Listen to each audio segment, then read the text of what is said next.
Assalamu alaikum warahmatullahi wabarakatuh. I welcome all of my friends and students for zoology classes. Dear friends, today the topic that we are going to discuss is gastrulation. तो सबसे पहले हम देखेंगे gastrulation क्या है. What is gastrulation? Gastrulation means the transformation of blastula or blastocyst into gastrula is called gastrulation. During the gastrulation, the cells of the inner mass of the blastula move in small masses to their new final location. Such a movement of cells is called as morphogenic movements. तो सबसे पहले क्या होता है, ये जो gastrulation जो start होती है तो इसमें क्या होता है कि ये जो ब्लास्टुला होता है या ब्लास्टोसिस्ट होता है, ये चेंज होता है या कन्वर्ट होता है गैस्ट्रुला में. मतलब इसमें डिफरेंशिएशन ऑफ लेयर्स होती हैं, उसको बोलते हैं गैस्ट्रुलेशन. डिफरेंशिएशन ऑफ लेयर्स, इसमें लेयर्स बनते हैं, डिफरेंट सेल लेयर्स बनते हैं, उसको हम बोलते हैं गैस्ट्रुला. इस प्रोसेस को हम कहते हैं गैस्ट्रुलेशन. तो गैस्ट्रुलेशन क्या है? ट्रांसफॉर्मेशन ऑफ ब्लास्टुला और blastocyst into gastrula is called gastrulation. तो इस गैस्ट्रुलेशन में क्या होती है, इसमें सेल्स जो होती है, इनर मास ऑफ सेल्स, जो ब्लास्टुला होता है इसमें एक इनर सेल मास होता है जिसको हम एम्ब्रियोनल नॉब कहते हैं. इसमें सेल मूवमेंट होती है और जो ये सेल मूवमेंट होती है ये जाती है न्यू फाइनल लोकेशन में, जहाँ पे ये अपने ऑर्गन्स बनाते हैं, डिफरेंशिएट होते हैं into tissues, organs and organ system. तो इस मूवमेंट, ये जो मूवमेंट ऑफ सेल्स होती है या इस मूवमेंट ऑफ सेल्स को हम क्या कहते हैं, इसको हम कहते हैं मॉर्फोजेनिक मूवमेंट्स. तो ये जो एम्ब्रियोनल नॉब होती है इसमें जो ये सेल्स मूवमेंट करते हैं तो the final location for differentiation into organs, tissues and organ system, तो इसको हम कहते हैं मॉर्फोजेनिक मूवमेंट्स. इससे क्या बनते हैं, इससे 3 जर्म लेयर्स बनते हैं. जो गैस्ट्रुला जो बनता है, गैस्ट्रुलेशन जो होती है, इसमें 3 जर्म लेयर्स बनते हैं, एक्टोडर्म, एंडोडर्म और मेसोडर्म. ये 3 लेयर्स, जर्म लेयर्स इनसे बनते हैं. इन्हीं 3 जर्म लेयर्स से फिर बनते हैं organ and organ system of foetus. जो फिटस होता है, डेवलपिंग एम्ब्रियो होता है, इसके जो डिफरेंट ऑर्गन्स होते हैं वो इन्हीं 3 जर्म लेयर्स से बनते हैं. तो अब जो ये जो ट्रिप्लोब्लास्टिक एनिमल्स होते हैं, all the triploblastic animals have these 3 germ layers common. सब में ये बनते हैं. So the fate of germ layers is same in all triploblastic animals. ये जो ट्रिप्लोब्लास्टिक एनिमल्स होती हैं इन सब में ये जर्म लेयर फॉर्मेशन होती है, 3 जर्म लेयर फॉर्मेशन होती है. इसके बाद हम देखेंगे how the endoderm is formed. तो ये जो ब्लास्टुला होता है ये एब्जॉर्ब करता है न्यूट्रिएंट्स, जो यूट्रस में न्यूट्रिएंट्स होते हैं, फ्लूइड होता है, इसको एब्जॉर्ब करता है तो इसका साइज बढ़ जाता है. इससे क्या होता है कि ये जो सेल्स होते हैं, एम्ब्रियोनल नॉब में जो सेल्स होते हैं, ये मूवमेंट करते हैं इनटू द ब्लास्टोसील. जो ब्लास्टोसील होता है, जो कैविटी होती है, ब्लास्टोसील कैविटी होती है, ये इसमें मूव करते हैं, बीच में जो मूव करते हैं. यहाँ पे आपने देखा ये हमारा एम्ब्रियोनल नॉब है, ये सारा जो है ये ब्लास्टोसिस्ट है, ये हमारा एम्ब्रियोनल नॉब है. यहाँ से कुछ सेल्स मूव करती है फाइनल लोकेशन में. तो ये जो सेल्स होती है अपने आप को ट्रांसफॉर्म करती है, तो ये बनाती है एक लेयर ऑफ सेल्स, इसको कहते हैं हम एंडोडर्म. तो ये जो लेयर ऑफ सेल्स बनती हैं ये डिफरेंशिएट होती है एंडोडर्म, इसको हम कहते हैं एंडोडर्म. तो ये जो एंडोडर्म होता है ये फिर बन जाता है गट. ये जो फीटस होता है इसका जो गट होता है, डाइजेस्टिव सिस्टम या एलिमेंट्री कैनाल या different parts of alimentary canal, ये इसमें कन्वर्ट होता है. It gives the primitive gut and the parts of it gives the alimentary canal. इससे कुछ पार्ट्स एलिमेंट्री कैनाल बनाते हैं और जो बाकी पोर्शंस होते हैं वो बनाते हैं योग सेक. ये जो योग सेक होता है, ये जो फीटल मेम्ब्रेन होता है, वो भी बनाते हैं इससे. तो सबसे पहले जो एंडोडर्म होता है इसमें बनता है प्रिमिटिव गट, और जो एलिमेंट्री कैनाल के एसोसिएटेड ऑर्गन्स है वो इससे बनते हैं, और योग से बाकी जो बचता है उससे बनता है योग सेक. ठीक है. तो ये जो एम्ब्रियोनल नॉब होता है या जो एंडोडर्म होती है, अच्छा, इसी तरह से ये जो एम्ब्रियोनल डिस्क होती है, एम्ब्रियोनल डिस्क ये है हमारी एम्ब्रियोनल डिस्क. तो इसके 3 पार्ट्स होते हैं. ये जो पार्ट, ये वाला पार्ट जो होता है इसको बोलते हैं सेफेलिक पार्ट. ये वाला part, cephalic means head part होता है.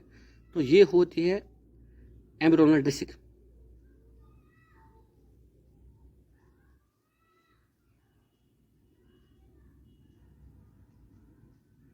एम्ब्रियोनिक डिस्क होती है, और ये जो पोर्शन होता है इसको बोलते हैं कॉर्डल रीजन,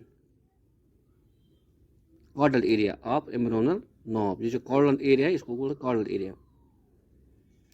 ये बात आपको याद रखनी है, ठीक है। तो अब आपने क्या देखा कि ये जो एम्ब्रियोनिक डिस्क होती है इसके 3 पार्ट्स होते हैं, cephalic, central and caudal part, या एम्ब्रियोनिक डिस्क इसको बोलते हैं सेंट्रल को। तो अब आपने देखा कि एंडोडर्म बन गए। अब हम देखेंगे कि मेसोडर्म कैसे बनता है। ये जो मेसोडर्म होता है ये बनता है कॉर्डल रीजन से। ये जो कॉर्डल रीजन होता है एम्ब्रियोनिक डिस्क का, यहाँ से बनती है मेसोडर्म। इसमें क्या होता है, ये जो एम्ब्रियोनिक डिस्क होती है इसमें कुछ सेल्स अपने आप को डिफरेंशिएट करती हैं। एक सेल मास वहाँ से इससे डिटेच हो जाता है और ये बनाता है एक कॉर्डल, न्यू कॉर्डल लायर बनाता है जिसको हम बोलते हैं मेसोडर्म। यहाँ पे जो आप देखते हैं कि ये जो सेल मास यहाँ पे है ये सेपरेट हो गया है मेन एम्ब्रियोनिक डिस्क से, तो ये अपने आप को ट्रांसफॉर्म करता है इनटू न्यू लायर और ये बनाता है मेसोडर्म। तो सबसे पहले बन गया एंडोडर्म, ये वाली जो लायर है ये बन गई एंडोडर्म। इसके बाद ये है एम्ब्रियोनल नॉब, इससे कुछ सेल्स डिटेच हो गई, उन्होंने अपने आप को ट्रांसफर डिफरेंशिएट किया और ये बन गई मेसोडर्म, ठीक है। तो ये जो मास ऑफ सेल्स जो डिटेच होता है, तो ये from the caudal region of the embryonal knob, इसको हम कहते हैं मेसोडर्म, ठीक है। इसके बाद होता है एक्टोडर्म। अब जो सेल्स बचती हैं यहाँ एम्ब्रियोनल नॉब में, पहले एंडोडर्म बन गया, फिर एक्टोडर्म, फिर मेसोडर्म यहाँ पे बन गया। अब जो एम्ब्रियोनल नॉब में जो सेल्स होती हैं वो एक और लायर बनाती हैं, या ये अपने आप को कन्वर्ट करती है एक और लायर में जिसको हम बोलते हैं ectoderm. After the separation of mesoderm the remaining cells of embryonic disc form the ectoderm layer. तो ये बनाती है ectoderm layer and it forms. अब ये जो एक्टोडर्म है इससे कौन से ऑर्गन्स बनते हैं, ये इंपॉर्टेंट लायर होता है एक्टोडर्म। सबसे बनते हैं कि जो एपिडर्म्स होता है, हमारे जो कवरिंग होती है बॉडी का, एपिडर्म्स ये बनते हैं। और जो एपिडर्मल डेरिवेटिव्स है जैसे कि हेयर है, नेल्स हैं, तो ये जो एपिडर्मल डेरिवेटिव्स होते हैं, स्केल्स होते हैं, तो ये बनते हैं इसी एक्टोडर्म से, ठीक है। नर्वस सिस्टम बनता है एक्टोडर्म से, या इसी तरह से पिट्यूटरी ग्लैंड के जो नर्वस सिस्टम ये बनता है एक्टोडर्मल डेरिवेटिव्स होता है, या इसी तरह से कुछ पार्ट्स होते हैं पिट्यूटरी ग्लैंड के या एड्रेनल ग्लैंड के, वो एक्टोडर्मल डेरिवेटिव्स हैं। तो इसी तरह से जो आई होती है, आई के जो ऑर्गन्स होते हैं वो भी एक्टोडर्म, या टिश्यूज होते हैं वो भी एक्टोडर्मल होते हैं, या इंटरनल ईयर होता है, नेजल कैविटी या ऑल फैक्ट्री एपिथेलिया जो होते हैं, ये सब जो लिनिंग होती है ये एपिडर्मल इन ऑर्गन होती है। इसके बाद होता है मेसोडर्म। ये जो मेसोडर्म होता है इससे कौन से ऑर्गन्स बनते हैं। तो मेसोडर्म से क्या बनता है, एक तो dermis of the skin, skin की जो पहले होता है एपिडर्म जो आउटर स्किन होती है, फिर उसके बेस में जो थोड़ा बहुत मस्क्यूलर लायर होता है उसको बोलते हैं डर्मिस। वो डर्मिस ऑफ द स्किन वो होती है मेसोडर्मल डेरिवेटिव। मसल्स बनते हैं जो हमारी बॉडी मसल्स होते हैं, कनेक्टिव टिश्यूज बनते हैं, इसी तरह से किडनीज बनते हैं, गोनाड्स बनते हैं, नोटोकार्ड बनता है, हार्ट, ब्लड वेसल्स, निफ जो वेसल्स होती है, या इसी तरह से जो यूरिनरी या रिप्रोडक्टिव डक्ट्स होते हैं। मोस्ट ऑफ द सिकटन जो सिस्टम जो हमारा बनता है वो होता है मेसोडर्मल डेरिवेटिव्स। फिर से मैं बताता हूँ, जो डर्मिस ऑफ स्किन होता है, मसल्स होते हैं, कनेक्टिव टिश्यूज होते हैं, किडनीज होते हैं, गोनेट्स होते हैं, नोटोकार्ड होता है, heart, blood vessels, lymph vessels, kidney, urinary and reproductive ducts होते हैं। मोस्ट ऑफ द सिकटन सिस्टम जो होता है वो होता है मेसोडर्मल डेरिवेटिव्स। इसके बाद जो लास्ट में जो आ जाता है उसको बोलते हैं एंडोडर्म। तो ये जो एंडोडर्म होता है इसमें से क्या क्या ऑर्गन्स बनते हैं।